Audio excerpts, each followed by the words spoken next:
January 19. From Genesis. Chapter 39. When Joseph was taken to Egypt by the Ishmaelite traders, he was purchased by Potiphar, an Egyptian officer. Potiphar was captain of the guard for Pharaoh, the king of Egypt. The Lord was with Joseph, so he succeeded in everything he did as he served in the home of his Egyptian master. Potiphar noticed this and realized that the Lord was with Joseph, giving him success in everything he did. This pleased Potiphar, so he soon made Joseph his personal attendant. He put him in charge of his entire household and everything he owned. From the day Joseph was put in charge of his master's household and property, the Lord began to bless Potiphar's household for Joseph's sake. All his household affairs ran smoothly, and his crops and livestock flourished. So Potiphar gave Joseph complete administrative responsibility over everything he owned. With Joseph there, he didn't worry about a thing, except what kind of food to eat. Joseph was a very handsome and well-built young man, and Potiphar's wife soon began to look at him lustfully. "Come and sleep with me," she demanded. But Joseph refused. "Look," he told her, "my master trusts me with everything in his entire household. No one here has more authority than I do. He has held back nothing from me except you, because you are his wife. How could I do such a wicked thing? It would be a great sin against God." She kept putting pressure on Joseph day after day, but he refused to sleep with her, and he kept out of her way as much as possible. One day, however, no one else was around when he went in to do his work. She came and grabbed him by his cloak, demanding, "Come on, sleep with me." Joseph tore himself away, but he left his cloak in her hand as he ran from the house. When she saw that she was holding his cloak and he had fled, she called out to her servants. Soon all the men came running. "Look," she said, "my husband has brought this Hebrew slave here to make fools of us. He came into my room to rape me, but I screamed. When he heard me scream, he ran outside and got away, but he left his cloak behind with me." She kept the cloak with her until her husband came home.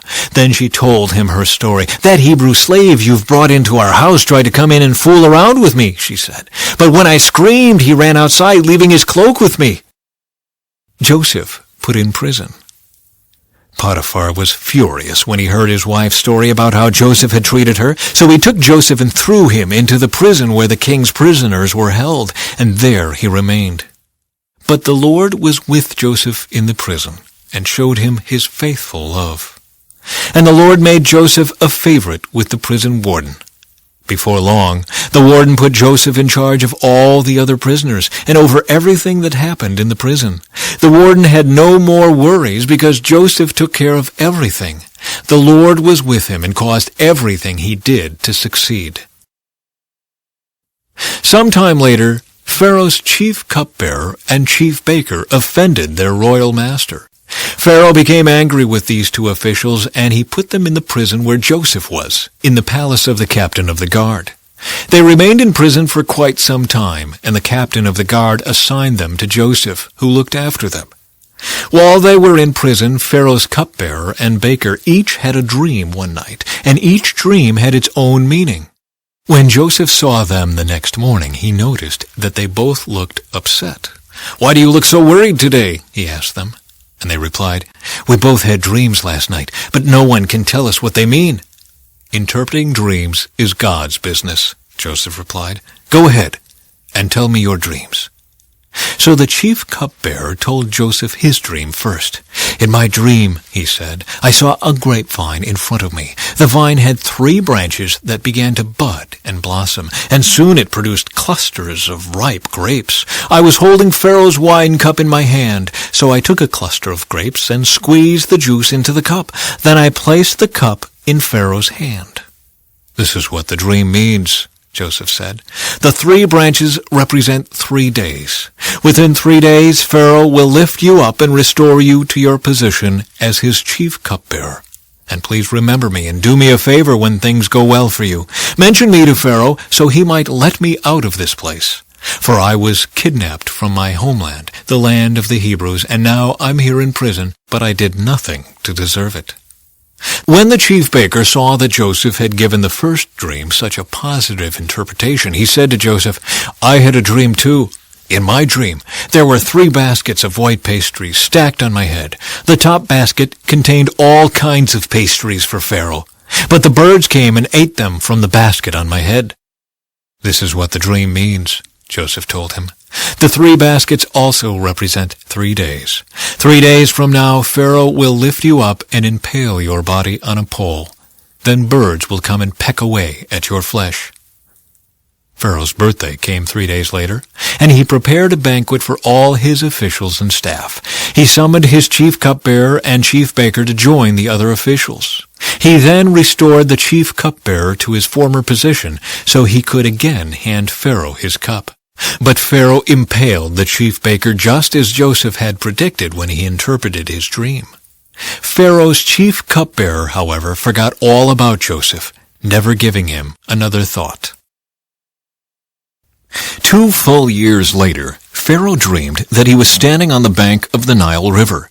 In his dream, he saw 7 fat, healthy cows come up out of the river and begin grazing in the marsh grass. Then he saw 7 more cows come up behind them from the Nile, but these were scrawny and thin. These cows stood beside the fat cows on the riverbank. Then the scrawny, thin cows ate the 7 healthy fat cows. At this point in the dream, Pharaoh woke up. But he fell asleep again and had a second dream. This time he saw 7 heads of grain, plump and beautiful, growing on a single stalk. Then 7 more heads of grain appeared, but these were shriveled and withered by the east wind. And these thin heads swallowed up the 7 plump, well-formed heads. Then Pharaoh woke up again and realized it was a dream. The next morning Pharaoh was very disturbed by the dreams, so he called for all the magicians and wise men of Egypt. When Pharaoh told them his dreams, not one of them could tell him what they meant. Finally, the king's chief cupbearer spoke up. "Today I have been reminded of my failure," he told Pharaoh. "Some time ago you were angry with the chief baker and me, and you imprisoned us in the palace of the captain of the guard. One night the chief baker and I each had a dream, and each dream had its own meaning. There was a young Hebrew man with us in the prison who was a slave of the captain of the guard. We told him our dreams, and he told us what each of our dreams meant. And everything happened just as he had predicted. I was restored to my position as cupbearer, and the chief baker was executed and impaled on a pole." Pharaoh sent for Joseph at once, and he was quickly brought from the prison. After he shaved and changed his clothes, he went in and stood before Pharaoh. Then Pharaoh said to Joseph, "I had a dream last night, and no one here can tell me what it means.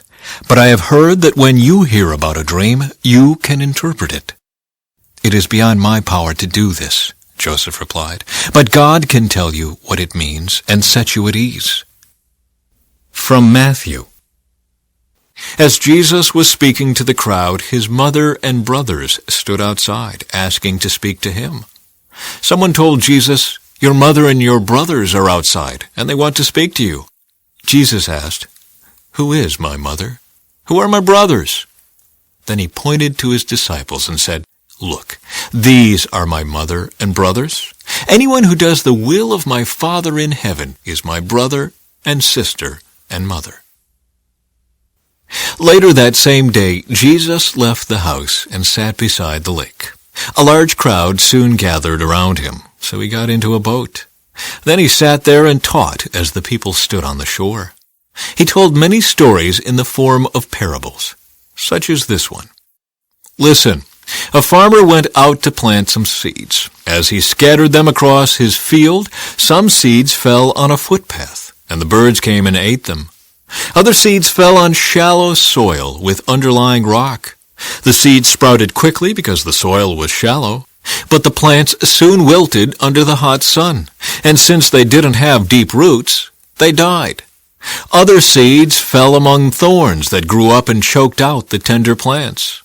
Still other seeds fell on fertile soil, and they produced a crop that was 30, 60, and even 100 times as much as had been planted. Anyone with ears to hear should listen and understand."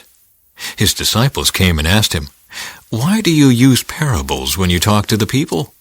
He replied, "You are permitted to understand the secrets of the kingdom of heaven, but others are not. To those who listen to my teaching, more understanding will be given, and they will have an abundance of knowledge. But for those who are not listening, even what little understanding they have will be taken away from them. That is why I use these parables. For they look, but they don't really see. They hear, but they don't really listen or understand. This fulfills the prophecy of Isaiah that says, "When you hear what I say, you will not understand. When you see what I do, you will not comprehend. For the hearts of these people are hardened, and their ears cannot hear, and they have closed their eyes. So their eyes cannot see, and their ears cannot hear, and their hearts cannot understand. And they cannot turn to me, and let me heal them. But blessed are your eyes because they see, and your ears because they hear. I tell you the truth, many prophets and righteous people longed to see what you see, but they didn't see it. And they longed to hear what you hear, but they didn't hear it." Now, listen to the explanation of the parable about the farmer planting seeds. The seed that fell on the footpath represents those who hear the message about the kingdom and don't understand it. Then the evil one comes and snatches away the seed that was planted in their hearts. The seed on the rocky soil represents those who hear the message and immediately receive it with joy. But since they don't have deep roots, they don't last long. They fall away as soon as they have problems or are persecuted for believing God's word. The seed that fell among the thorns represents those who hear God's word, but all too quickly the message is crowded out by the worries of this life and the lure of wealth, so no fruit is produced. The seed that fell on good soil represents those who truly hear and understand God's word and produce a harvest of 30, 60, or even 100 times as much as had been planted. Psalm 17. O Lord, hear my plea for justice. Listen to my cry for help. Pay attention to my prayer, for it comes from honest lips. Declare me innocent, for you see those who do right. You have tested my thoughts and examined my heart in the night. You have scrutinized me and found nothing wrong. I am determined not to sin in what I say. I have followed your commands, which keep me from following cruel and evil people. My steps have stayed on your path. I have not wavered from following you. I am praying to you because I know you will answer, O God. Bend down and listen as I pray. Show me your unfailing love in wonderful ways. By your mighty power you rescue those who seek refuge from their enemies. Guard me as you would guard your own eyes. Hide me in the shadow of your wings. Protect me from wicked people who attack me, from murderous enemies who surround me. They are without pity. Listen to their boasting. They track me down and surround me, watching for the chance to throw me to the ground. They are like hungry lions, eager to tear me apart, like young lions hiding in ambush. Arise, O Lord, stand against them and bring them to their knees. Rescue me from the wicked with your sword. By the power of your hand, O Lord, destroy those who look to this world for their reward, but satisfy the hunger of your treasured ones. May their children have plenty, leaving an inheritance for their descendants. Because I am righteous, I will see you. When I awake, I will see you face to face and be satisfied. From Proverbs. The Lord curses the house of the wicked, but he blesses the home of the upright. The Lord mocks the mockers, but is gracious to the humble. The wise inherit honor, but fools are put to shame.